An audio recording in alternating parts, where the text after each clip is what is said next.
From Keene in the Shire, the Liberty Media capital of the world, this is Daryl W. Perry, host of FPP Radio News for Saturday, September 23rd, 2017. Silver is trading at $16.99 per ounce. Gold is valued at $1,297 per ounce. Bitcoin is trading at 2.5 cents, and the average price of Bitcoin is $3,609.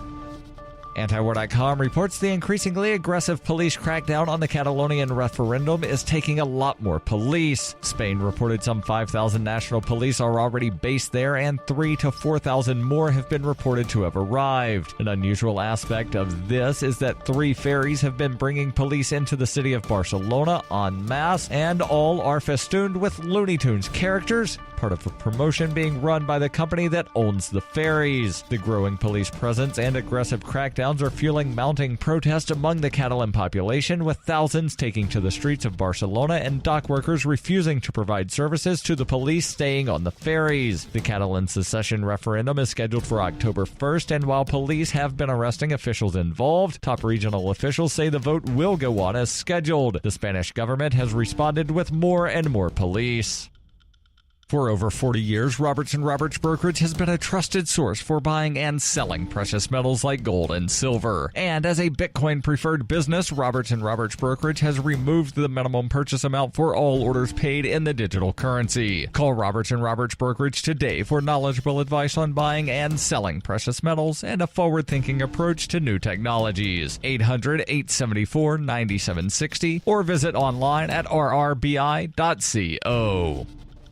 UPI reports the American Civil Liberties Union on Friday filed a lawsuit against the city of St. Louis for what it described as the unconstitutional treatment of people protesting the acquittal of a police officer who fatally shot a motorist. The ACLU of Missouri accused the St. Louis Metropolitan Police Department of misconduct, using chemical weapons, interfering with video of police activities, and violating due process. The organization in particular took issue with officers' use of the controversial crowd control technique known as kettling, in which police close in on protesters from all sides, preventing them from leaving an area before arresting them. Protesters said the St. Louis police used this technique Sunday night, the third night of protest of the acquittal of former officer Jason Stockley, who fatally shot Andrew Lamar Smith in December 2011. The St. Louis Post-Dispatch reported police boxed in and arrested about 100 people in a downtown intersection, including some residents walking home and not involved in the protest, members of the media, and legal observers. Post-Dispatch reporter Mike Falk was one of those arrested. He said police yelled at him to move back,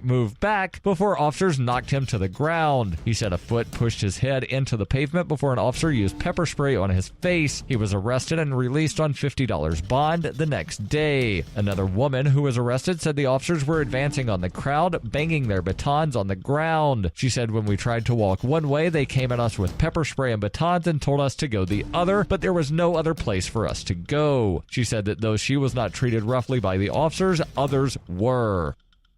Cell 411 is a free app for Android and iOS that replaces government-controlled 911. Cell 411 allows you to preset a group of friends to show up in an emergency. Cell 411 is a nightmare to the state because it proves their so-called services aren't needed. Cell 411, because your friends won't shoot you when you're in trouble. Without the government, who would build the emergency services? You and Cell 411. Get it today at getcell411.com.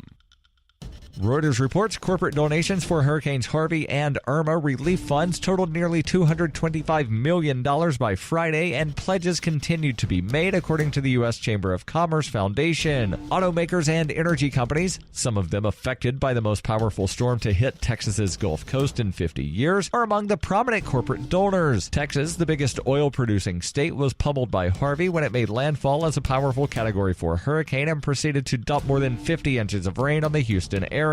Bailey Jacobs, a spokeswoman for the Chamber of Commerce Foundation, said in all around 90 businesses have donated at least $1 million each. Some companies have donated to the Rebuild Texas Fund, started by computer magnate Michael Dell in collaboration with One Star Foundation. It received pledges of $68.6 million as of Friday, according to its website. The fund aims to raise $100 million to rebuild communities in Texas affected by Hurricane Harvey.